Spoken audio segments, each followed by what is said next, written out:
Nyinyi mna akili ndogo sana na akili yenu ni fupi kama vile kinyesi cha asubuhi kenge nyinyi. Kinyesi cha asubuhi kenge nyinyi. Kinyesi cha asubuhi kenge nyinyi. Wewe unafikiria kwamba uganga sasa ndio ushirikina? Au kwa akili yako inavyokutuma kwamba uganga ni haramu? Nani kasema uganga ni haramu? Shoga mkubwa wewe. Shoga mkubwa wewe. Shoga mkubwa wewe. Yaani nyinyi bana, nyinyi mna mambo ya ovyo sana nyinyi. Watu wakienda kwa heshima na nidhamu hamuelewi. Nyinyi mnapenda mpelekwe kutokana na uhuni wenu namna ulivyo. Mashoga wakubwa nyinyi. Mashoga wakubwa nyinyi. Mashoga wakubwa nyinyi. Wewe tulia, we kenge wewe, we kenge wewe, we kenge wewe. Hayo makosa ndio nini sasa? Kwani nani asokuwa na makosa humu? Nani ambaye hana makosa? Wewe unazungumza maneno gani kama umekatika kichwa fara wewe? Fara wewe, fara wewe. Wewe unaita maneno gani ya kishenzi hayo? Sio kuwa na makosa ni nani? Hebu nitajie mtu mmoja tu ambaye hana makosa. Wewe vipi wewe? Kweli wewe ndo poyoyo kweli. Kweli wewe ndo poyoyo kweli. Kweli wewe ndo poyoyo kweli. Yani nimefikiri kama wewe una akili timamu, wewe ndo punga kabisa wewe. Ndo punga kabisa wewe. Ndo punga kabisa wewe. Hivi unakuja kuleta maneno gani? Sasa mwambie sasa huyo bwana wenu aweke kule mjadala kenge, kenge, kenge.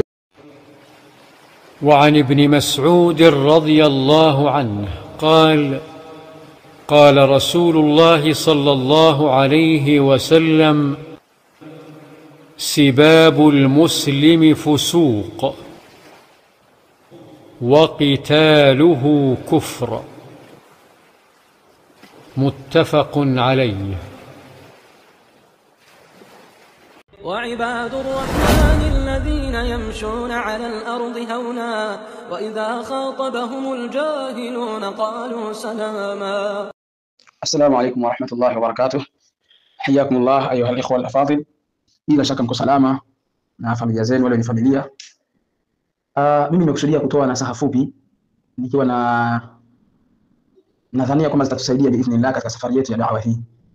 Kwa kweli kuna haja ya sisi kujitathmini, sisi vijana wa kisalafi katika mwenendo wetu wa mazungumzo yetu na miamala yetu kwa ujumla, hasa katika kuamiliana na baadhi ya watu.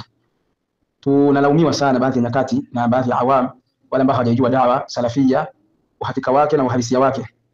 Hii da'wa imetoka mbali sana mpaka sisi kuijua.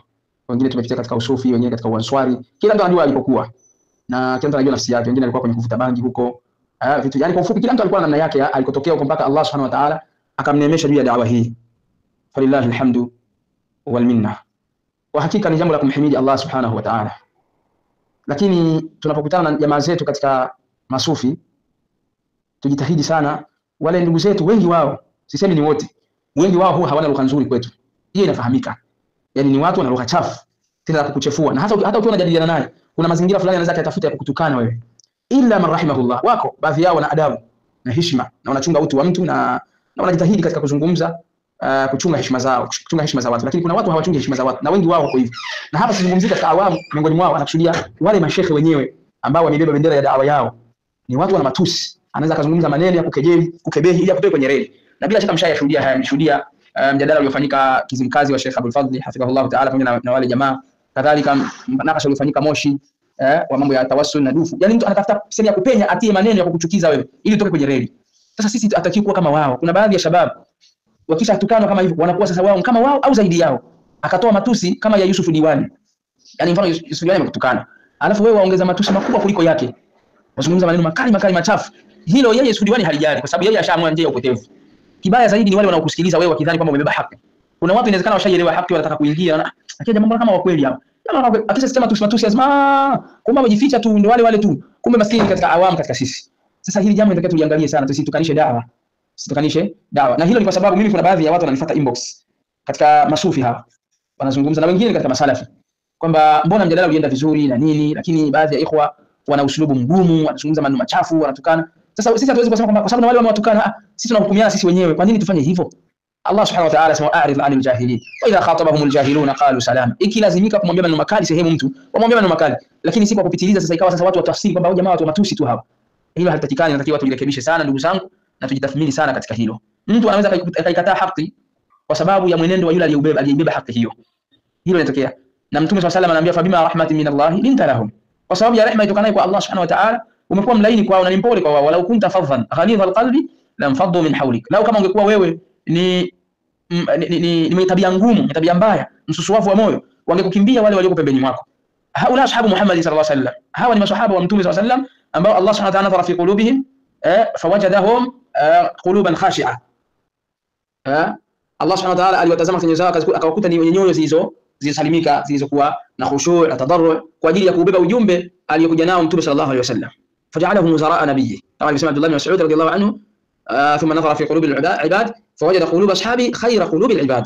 Allah subhanahu wa ta'ala baada ya kutazama moyo wa Mtume Muhammad sallallahu alaihi wasallam akazitazama nyoyo za waja wake akakuta maswahaba wa Mtume sallallahu alaihi wasallam ndio wenye nyoyo bora kuliko nyoyo za watu wote, akawafanya kuwa ni wasaidizi wa Mtume Muhammad sallallahu alaihi wasallam katika kubeba risala. Sasa sisi tunatakiwa tuige kwao na mwenendo wetu kama wao, tusichafue da'wa hii kupitia maneno yetu na vinywa vyetu, kwa watu utatukana, kwa sababu kwenye matusi hakuna faida. Yani wewe huwezi kumtukana mtu, wewe bana kadha na kadha kama unatukana Yusuf Diwali, alafu ikawa kuna faida na natija ya watu wengine kujua kwamba akumbe da'wa hii ndio ya kweli, kwa sababu jamaa kamtukana yule, kamtukana kweli kweli. Kwa hiyo ndio usulubu wa da'wa. La, mtu anaambiwa maneno magumu makali yanayolingana na yeye kwa wakati huo ambao anastahili kuambiwa maneno hayo, lakini si maneno ya matusi. Haitakikani kwa kwetu sisi, na hasa unapokuwa katika uwanja wa vita kama hivyo vya mjadala, usitumie matusi, kwa sababu wanaokusikiliza kila mtu ana akili yake. Wewe unatakiwa upenyeze ile haki, bali uzime matusi yule anayekutukana, ili watu wajue kwamba kumbe jamaa mpuuzi kweli, atukana tu. Angalia mwenzake alivyo mnyenyekevu. Nitakupeni mfano. Sheikh Abdul Fadhil alikuwa kijadili kule Zanzibar. Sheikh mmoja aliposimama asema mijitu mingine tuijua hapo imefeli huko Madina shika na kadha. Sheikh akamwambia sisi, wewe bwana ni mtu mzima kwetu, hatuwezi kutukana, tunakuheshimu, lakini si kama matusi hatuna, lakini tutakuheshimu, hatuwezi kutukana hivi na hivi. Kwa hiyo ile inajenga saikolojia ya mtu anasikiliza kuona kwamba huyu jamaa anazungumza ni haki na yuko kwenye dini. Lakini tukianza kushia matusi hilo halitakikani, ndugu zangu. Kwa hiyo tuliangalie sana jambo hili na tulitathmini na tuangalie mustakabali wa dawa yetu. Dawa yetu ina thamani kubwa sana na watu wanahitajia sana. Watu wasilalamikie dawa hii ni ngumu kuibeba. Sasa usiniambie kile kaongezeka na ugumu wetu sisi wenyewe tukawa na ugumu, basi inakuwa ngumu zaidi. Sallallahu alaihi wasallam wassalama. Kwa hiyo inatakiwa tuwe na kuangalia sana katika jambo tunalolifanya, tuwe waangalizi wa kutoichafua dawa hii na tuwe ni mfano bora wa kuigwa katika jamii yetu. Wallahu ta'ala a'lam. Jazakumullahu khairan.